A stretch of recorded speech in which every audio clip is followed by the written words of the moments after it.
on est heureux de constater qu'une fois de plus, la République centrafricaine, ou bien le Centrafrique, est capable d'organiser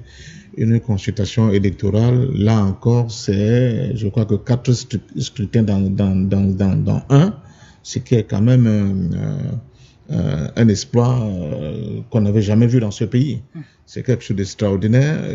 D'abord, du point de vue de la logistique, du point de vue de la sécurité,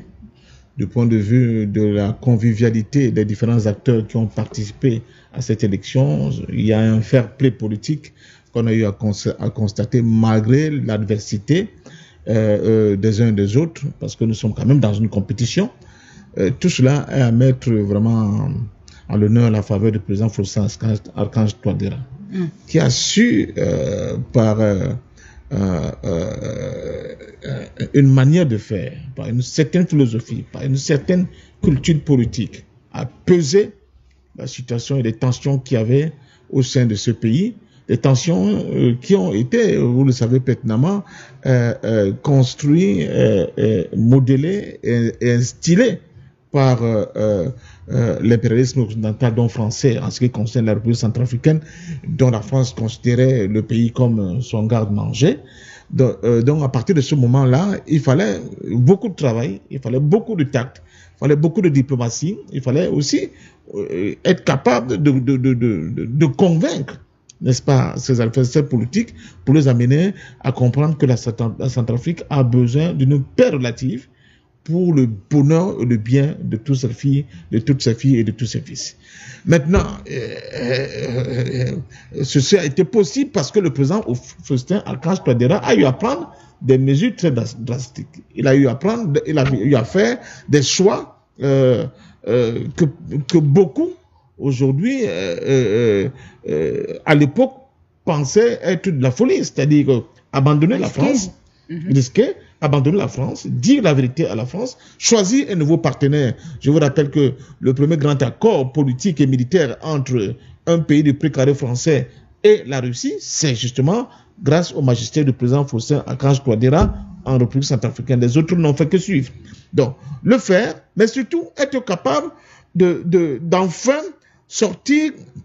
la Centrafrique d'une quadrature de cercle qui voudrait que l'État centrafricain n'existait qu'autour de Bangui.